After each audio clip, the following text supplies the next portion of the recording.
السلام علیکم ورحمۃ اللہ وبرکاتہ۔ آج ہم سٹارٹ کرتے ہیں سورۃ بقرہ کا تیسرا رکوع۔ دعا پڑھ لیتے ہیں پہلے۔ اعوذ باللہ من الشیطان الرجیم، بسم اللہ الرحمن الرحیم، رب اشرح لی صدری ویسر لی امری واحلل عقدۃ من لسانی یفقہوا قولی۔ اچھا، سورۃ بقرہ کے جو تیسرا رکوع ہے نا جو ہم سٹارٹ کر رہے ہیں، اس میں جو میں آپ کو پہلی آیت ہی سنانے لگی ہوں۔ پہلی آیت میں جو ہے نا وہ قرآن کا خلاصہ آیا ہے، مطلب قرآن مجید کی دعوت کا خلاصہ۔ یعنی قرآن مجید جو ہے وہ اپنے مخاطبین سے کہہ کیا رہا ہے اور مطلب کس چیز کی دعوت دیتا ہے، یہ ہم اس کو سمجھیں گے انشاءاللہ۔ اور دوسرا ایک اور بات، شاید میں نے آپ کو سٹارٹ میں بتایا ہوگا کہ سورۃ بقرہ جو ہے وہ سورۃ بقرہ کے نزول سے پہلے جو ہے وہ 2/3 قرآن جو ہے نا وہ نازل ہو چکا تھا، یعنی مکی دور میں 2/3 قرآن نازل ہو چکا تھا۔ اور جو یہ بات بھی میں آپ کو بتا دوں کہ جو قرآن پاک ہمیں یعنی جو ہمیں ہم ابھی جو پڑھتے ہیں قرآن، اس کو ہم کہتے ہیں ترتیب مصحف، ایز ان کہ جو اس کی ترتیب ہے جس فارم میں یہ ہے وہ ڈیفرنٹ ہے، اور جو اس کی ترتیب نزولی ہے وہ ڈیفرنٹ ہے، یعنی کون سی صورت پہلے نازل ہوئی ہے کون سی بعد میں نازل ہوئی ہے یہ ڈیفرنٹ ہے، اور جو قرآن مجید کی ارینجمنٹ ہے وہ ڈیفرنٹ ہے۔ تو اس لیے جو ہے وہ ہم اس صورت میں کتنی صورتوں کا میں نے آپ کو جیسے ابھی شروع کے جو 2 رکوع میں نے آپ کو سنائے ہیں، تو اس میں نے آپ کو کچھ ایسی صورتوں کے ریفرنسز دیے ہیں جو کہ مکی دور کی تھیں، یعنی وہ ہم اس کا مطلب ہے کہ وہ اللہ تعالیٰ یہاں پر صرف ان کو ریفر کرتا ہے، لیکن اصل میں وہ ایکسپلین پہلے ہو چکی ہوئی ہیں قرآن میں مکی دور میں۔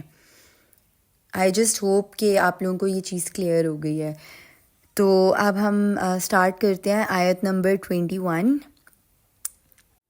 بسم اللہ الرحمن الرحیم، یا ایہا الناس اعبدوا ربکم الذی خلقکم والذین من قبلکم لعلکم تتقون۔ اے لوگو، بندگی اختیار کرو اپنے اس رب مالک کی جس نے تم کو پیدا کیا اور تم سے پہلے جتنے لوگ گزرے ہیں انہیں بھی پیدا کیا تاکہ تم بچ سکو۔ یعنی اے لوگو، یعنی اس کا مطلب ہے یہاں پر پورے نوع انسانی جو ہے ان سے خطاب ہو رہا ہے، اور ان کو بچنا یہ جو آیا تاکہ تم بچ سکو، تو کس چیز سے بچ سکو؟ یعنی عذاب اخروی سے بچ سکو، اور ہمہ وقت صرف اللہ کی بندگی کرو اور اس کی محبت سے سرشار ہو کر اپنے آپ کو اس کے سامنے بچھا دو تاکہ تم آخرت کے دردناک عذاب سے بچ سکو۔ تو بس ایک یہ اکیلی جو آیت ہے نا یہ قرآن مجید کی دعوت کا خلاصہ ہے، یعنی اے لوگو، بندگی اختیار کرو اپنے اس رب کی جس نے تم کو پیدا کیا اور تم سے پہلے جتنے لوگ گزرے ہیں انہیں بھی پیدا کیا تاکہ تم بچ سکو۔ تو یہاں پر ایک جو ہے وہ میں آپ کو ایک واضح ڈفرینس بتا دوں کہ جو ہم سے پہلے جو بھی مطلب رسول اللہ صلی اللہ علیہ وسلم سے پہلے بھی جو رسول اور جو نبی آئے تھے تو ان سب کی بھی دعوت یہی تھی کہ صرف اللہ کی بندگی اختیار کرو، اور رسول اللہ صلی اللہ علیہ وسلم کی دعوت بھی یہی ہے۔ لیکن ایک جو فرق ہے وہ یہ ہے کہ باقی تمام رسول جو ہیں اور جو بھی نبی تھے وہ ان کے لیے رسولوں کے لیے جو دعوت تھی نا وہ اس طرح خطاب کرتے تھے کہ یا قومی، کہ اے میری قوم، اے میری قوم کے لوگوں، اور جو رسول اللہ صلی اللہ علیہ وسلم سے خطاب ہو رہا ہے اس میں آ رہا ہے یا ایھا الناس آیت کے سٹارٹ میں ہی، تو اس کا مطلب ہے کہ اے بنی نوع انسان، یعنی کہ آپ صلی اللہ علیہ وسلم جو ہیں وہ تمام جہان کے انسانوں کے لیے جو ہے نا وہ دعوت، آپ صلی اللہ علیہ وسلم کی جو دعوت ہے وہ تمام جہان کے انسانوں کے لیے ہے۔ تو ایک یہ ڈفرینس تھا میجر۔ آیت نمبر 22، جس نے زمین کو بنایا تمہارے لیے فرش اور آسمان کو بنایا ایک چھت کے مانند، اور اتارا آسمان سے پانی تو نکالا اس پانی کے ذریعے سے میووں کی شکل میں تمہارے لیے روزی، تو مت ٹھہراؤ اللہ کے ساتھ کوئی بھی ہمسر یا مد مقابل جانتے بوجھتے۔ یہ سارے کام صرف اللہ کے ہیں، اس کے مد مقابل کسی کو نہ ٹھہراؤ، یعنی اس میں شرک فی ذات اور شرک فی صفات دونوں کی نفی آئی ہے۔ ایک صحابی تھے، ان کی زبان سے نکل آیا کہ جو اللہ چاہے اور جو آپ صلی اللہ علیہ وآلہ وسلم چاہیں، تو آپ صلی اللہ علیہ وآلہ وسلم نے انہیں فوراً ٹوک دیا اور فرمایا کیا تم نے مجھے اللہ کا مد مقابل بنا دیا ہے؟ بلکہ وہی ہوگا جو تنہا اللہ چاہے۔ یعنی آپ صلی اللہ علیہ وآلہ وسلم نے فرمایا کہ اللہ تعالیٰ کے ساتھ کسی بھی درجے میں کوئی بھی شریک یا مد مقابل نہیں ہے۔ تو اس کا مطلب یہ ہے کہ کائنات میں مرضی جو ہے وہ صرف ایک ہستی کی چلتی ہے، اور وہ صرف اللہ سبحانہ و تعالیٰ کی ذات ہے۔ جیسے کہ قرآن مجید میں رسول اللہ صلی اللہ علیہ وآلہ وسلم سے فرمایا گیا، اے نبی صلی اللہ علیہ وآلہ وسلم، یہ ضروری نہیں کہ آپ صلی اللہ علیہ وآلہ وسلم جس کو چاہیں ہدایت ہو جائے اس کو ہدایت ہو جائے، بلکہ آپ صلی اللہ علیہ وآلہ وسلم ہدایت دینے پر قادر نہیں ہیں، یہ تو اللہ ہی ہے جس کو چاہتا ہے ہدایت دیتا ہے۔ یعنی اس کا مطلب یہ ہے کہ مشیت ایز ان مرضی جو ہے وہ صرف اللہ کی ہے۔ ہاں بس لیکن ہم لوگ ایک چیز کر سکتے ہیں کہ ہم اپنی مرضی کو جو ہے وہ اللہ کی مرضی میں ہی گم کر دیں، یعنی اپنی کوئی پسند رہی نہ ہماری، اور صرف ہم وہی کریں کہ جو اللہ کو پسند ہے، ہمیں بھی وہی پسند ہو جائے۔ یہ ہماری جو ایک روحانی ترقی ہے اس کا ایک بہت یعنی ایک ہم اچیو کر لیں گے ایک گول، جو ہماری روحانی طور پر جو ہماری اپنی ایک اندر سے گروتھ ہوگی نا، اس کے لیے یہ بات بہت امپورٹنٹ ہے کہ ہم اللہ تعالیٰ کی جو پسند ہے اسی کو ہی ہم اپنے پسند کر لیں۔ اور اس آیت میں وَأَنْتُمْ تَعْلَمُونَ کا لفظ آیا ہے، یعنی اس کا مطلب ہے کہ تم جانتے ہو کہ اس کائنات کا خالق اللہ کے سوا کوئی نہیں، تو پھر اس کے شریک کیوں ٹھہراتے ہو؟ اب اہل عرب جو ہیں وہ اس بات کو مانتے تھے کہ کائنات کا خالق صرف اور صرف اللہ تعالیٰ ہے، لیکن جو ان کے دیوی اور دیوتا تھے انہیں وہ سمجھتے تھے کہ یہ اللہ کے ہاں بہت پسندیدہ ہیں، اس کی بیٹیاں ہیں اور یہ بہت لاڈلی ہیں اللہ تعالیٰ کی، اور یہ شفاعت کریں گی تو ہمارا بیڑا پار ہو جائے گا۔ ان سے کہا جا رہا ہے کہ جب تم مانتے ہو کائنات کا خالق ایک اللہ ہے تو اب کسی کو اس کا مد مقابل نہ بناؤ۔ اس کا ایک مفہوم یہ بھی ہے کہ جو توحید اور شرک کا معاملہ ہے اس میں خفی اور جلی کا بہت براڈ اسپیکٹرم ہے، یعنی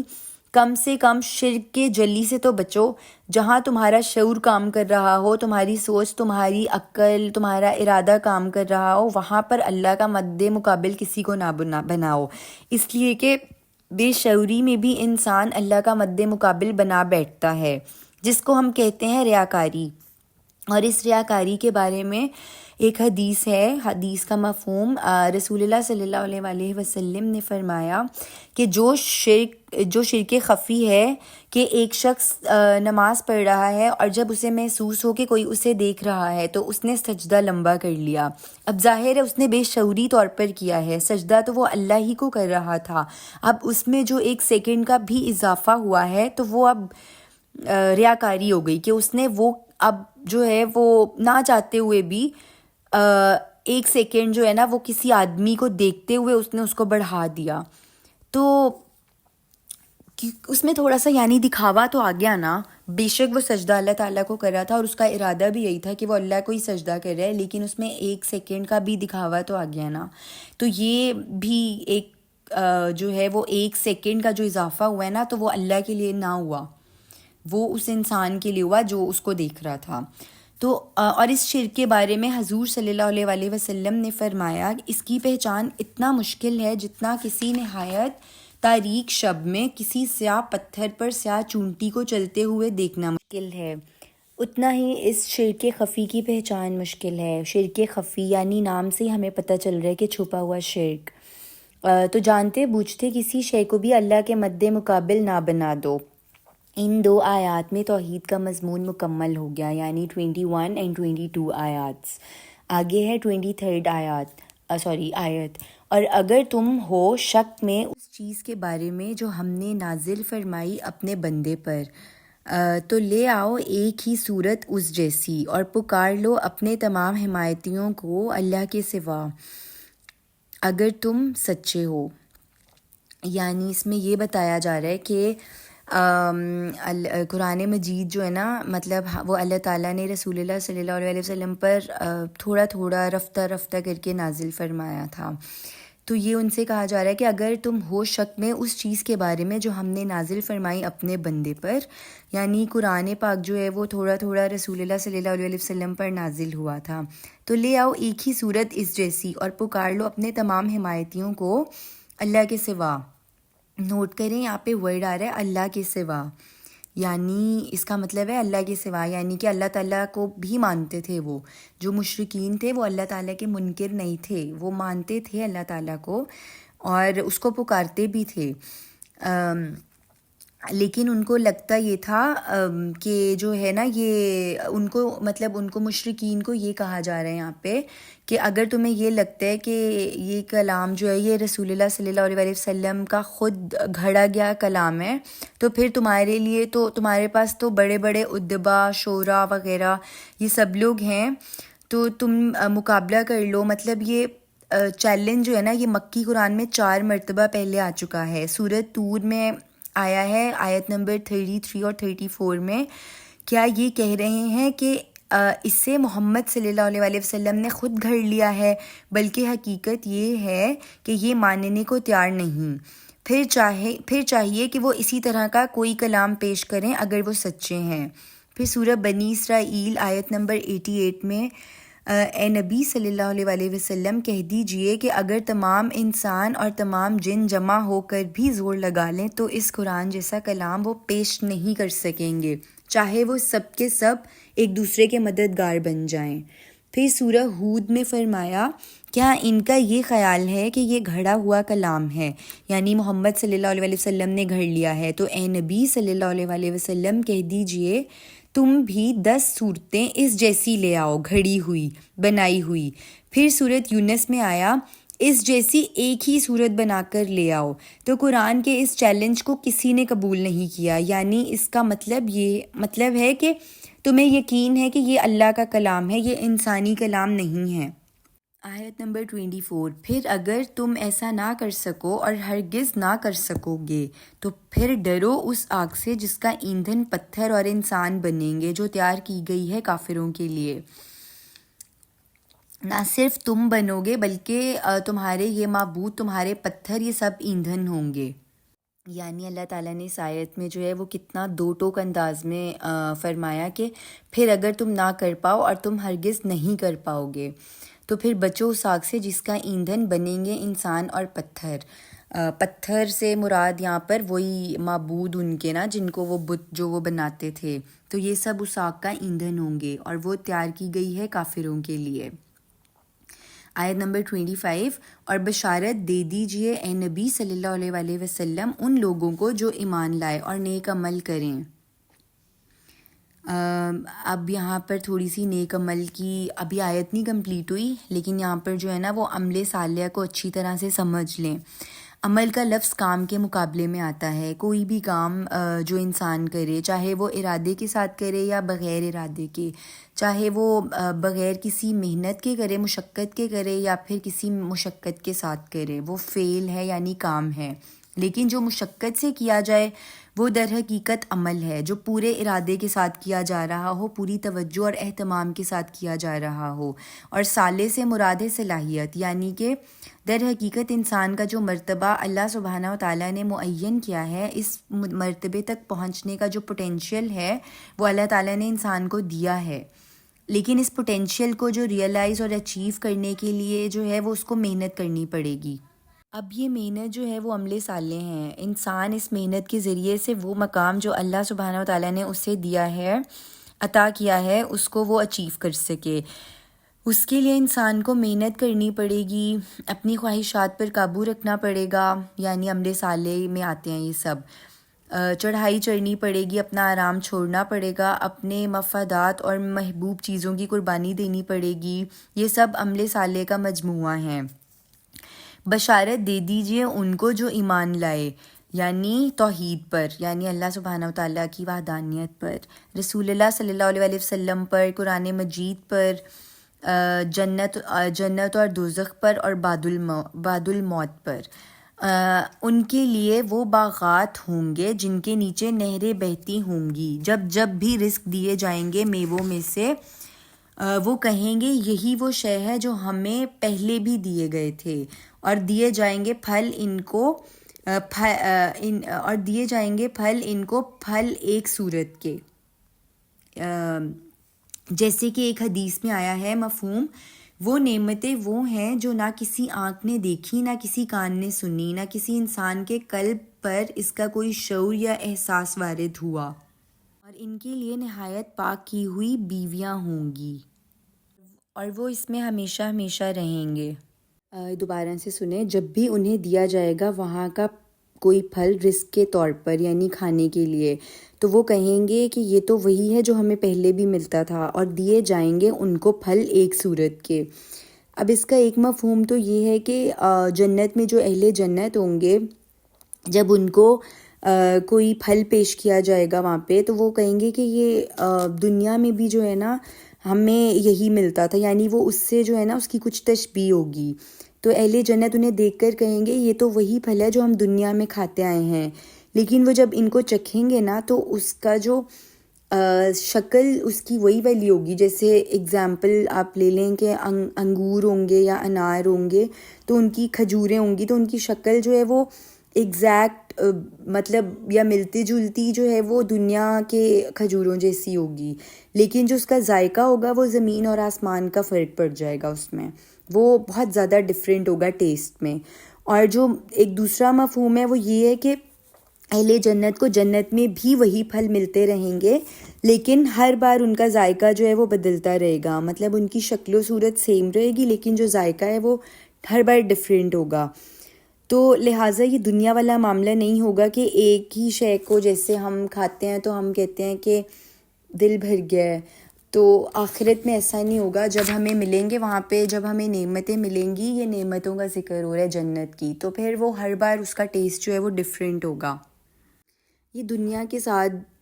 کے پھل کے ساتھ جو تشبیہ دی ہے، یہ بیسیکلی ہمارے دماغ میں ایک امیج بنانے کے لیے دی ہے، کیونکہ جنت کی نعمتوں کا ہمارے لیے جو ہے وہ ان امیجنیبل ہے، تو اس لیے مثال اور تشبیہ کے طور پہ جو ہے نا وہ ہمیں سمجھانے کے لیے یہ اگزامپل دی گئی ہیں۔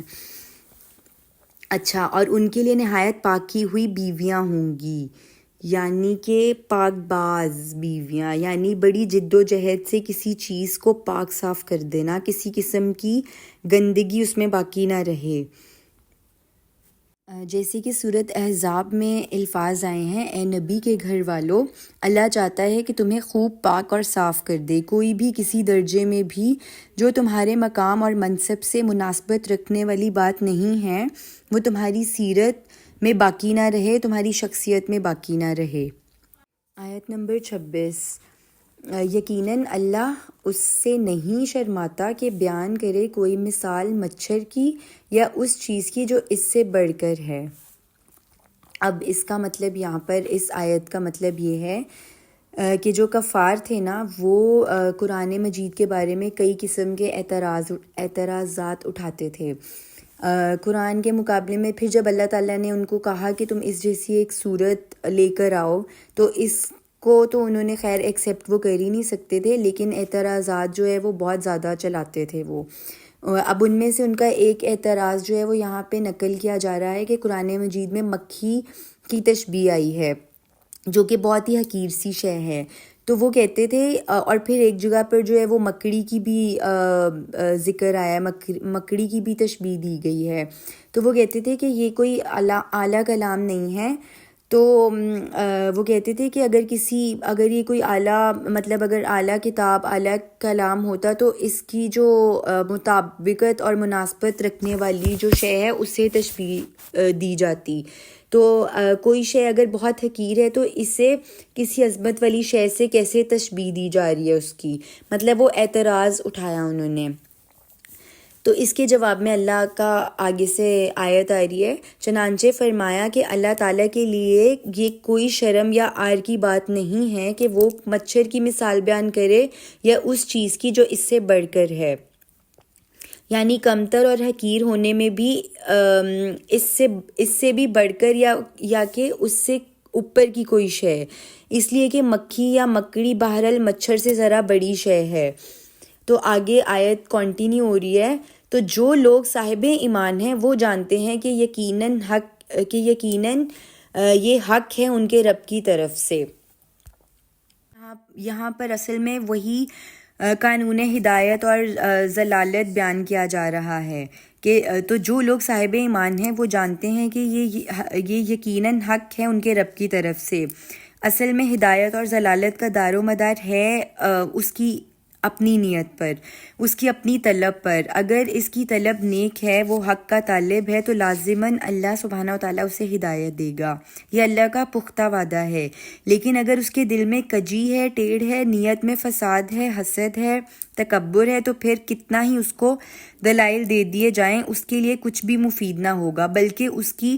جو ہٹ دھرمی ہے اس میں مزید اضافہ ہوتا چلا جائے گا۔ جیسے کہ سورۃ صف میں آیا ہے، میں نے آپ کو لاسٹ لیکچر میں بھی بتایا تھا،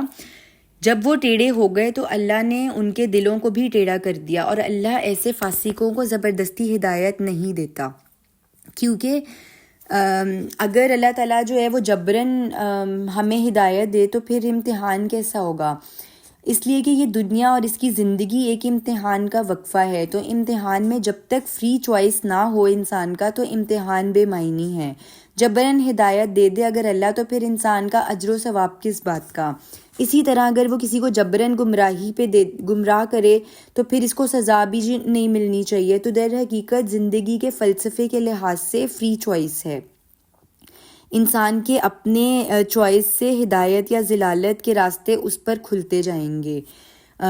آیت کنٹینیو، تو وہ لوگ جو صاحب ایمان ہیں وہ جان لیتے ہیں کہ یہ حق ہے ان کے رب کی طرف سے، اور جنہوں نے کفر کیا سو وہ کہتے ہیں کہ کیا مطلب تھا اللہ کا اس مثال سے، یعنی ان کا مطلب تھا کہ یہ تو کوئی بہت اعلیٰ مثال نہیں ہے، اگر یہ واقعی اللہ کا کلام ہوتا تو اس سے بہتر کوئی مثال ہو سکتی تھی۔ اب یہ دو نتیجے ہیں ایک ہی شے پر، وہی تشبیہ، وہی مثال اور وہی آیت مبارکہ، اس پر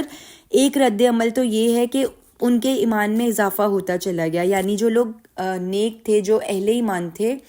وہ تو انہوں نے تو مان لیا کہ یہ ہمارے رب کی طرف سے ہے، اور ان کا جو ایمان ہے وہ مزید بڑھتا گیا۔ اور وہی چیز، وہی آیت جو ہے اس میں جو ہے وہ ایک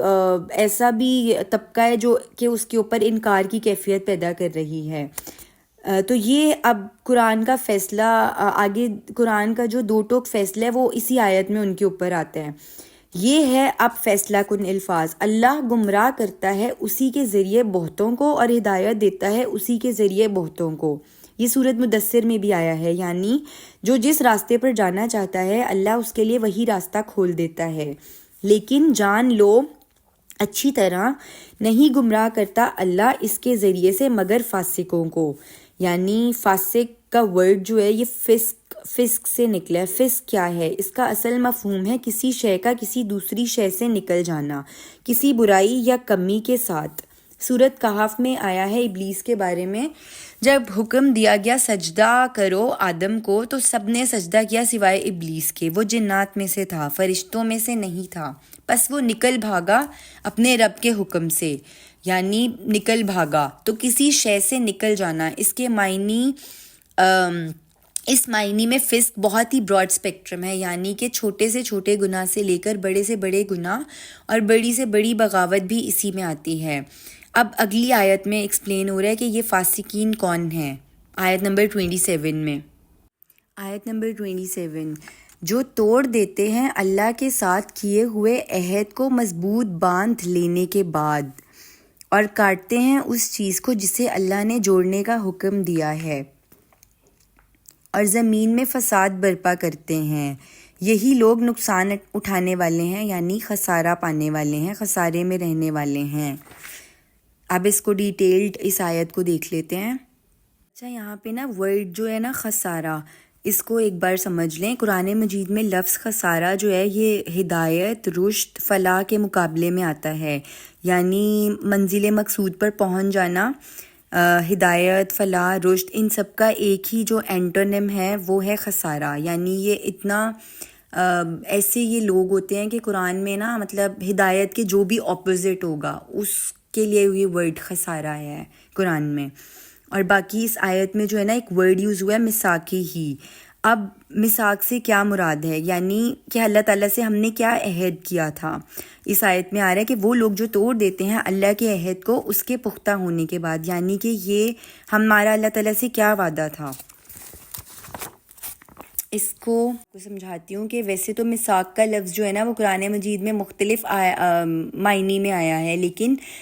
اگر اس کو صحیح ترین اس کی جو اس آیت میں جو اس کی تعبیر ہے تو وہ یہ ہے کہ سورہ اعراف میں جو ہے وہ اللہ تعالیٰ مطلب سورہ اعراف ابھی ہم آگے پڑھیں گے، کیونکہ سورہ اعراف جو ہے وہ مکی صورت ہے، یعنی کہ مضمون جو ہے یہ پہلے آ چکا ہے. یہاں پر بس ریفر کیا جا رہا ہے کیونکہ یہ مدنی صورت ہے نا، تو یہاں پر بس ہم ریفر کر رہے ہیں. اچھا، اللہ تعالیٰ نے ازل میں پورے نوع انسانی سے ایک وعدہ لیا تھا. یاد کرو جب کہ نکالا تیرے رب نے تمام بنی آدم کو، ان کی اولاد کو، اور گواہ ٹھہرایا اپنے آپ پر. کیا میں تمہارا رب نہیں ہوں، تمہارا مالک نہیں ہوں؟ انہوں نے کہا بالکل تو ہی ہمارا رب، ہمارا مالک ہے، ہم تسلیم کرتے ہیں.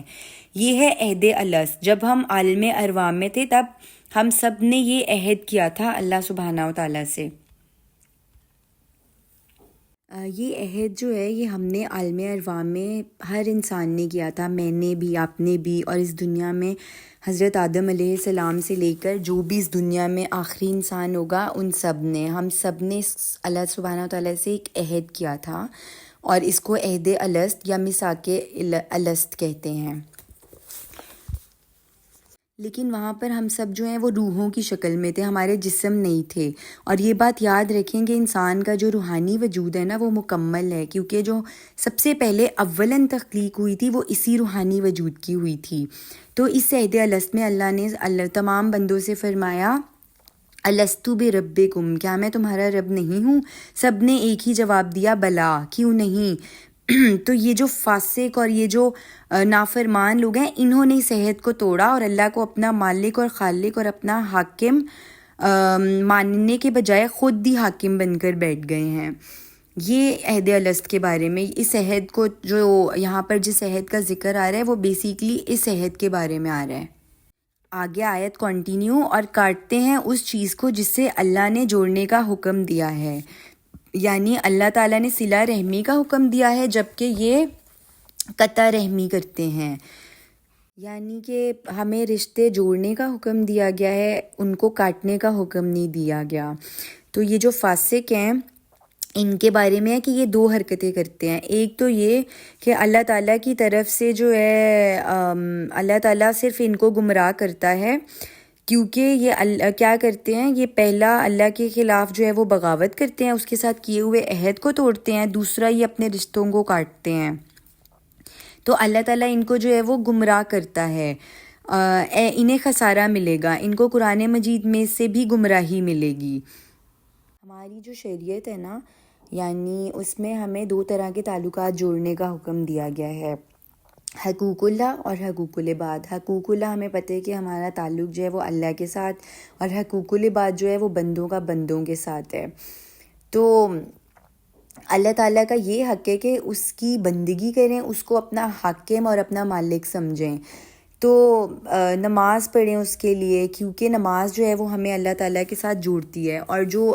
حقوق العباد ہے وہ یہ ہے کہ بندوں کا بندوں کے اوپر بھی حق ہے. یعنی اگر ہم کسی محتاج کی، کسی غریب کی مدد کر سکتے ہیں تو ہمیں چاہیے کہ ہم ان کی مدد کریں، کیونکہ جو ہے یہ ہمیں اس بندے کے ساتھ جوڑتی ہے. یعنی ایک اس کا جو ہے حق ہم ادا کرتے ہیں، جو کہ ہمیں کرنا چاہیے اگر ہم صاحب استطاعت ہیں. تو فرمایا گیا وہ فاسق جو یہ دو حرکتیں کرتے ہوں، اللہ تعالیٰ ان کو صرف گمراہ کرتا ہے. پہلا یہ کہ اللہ کے ساتھ کیے ہوئے عہد کو توڑنا، اور دوسرا یہ کہ اپنے جو رحمی رشتے ہیں ان کو کاٹنا. تو جو لوگ اللہ کے عہد کو توڑتے ہیں اور رشتے توڑتے ہیں اللہ انہیں گمراہ کرتا ہے، انہیں خسارہ ملے گا.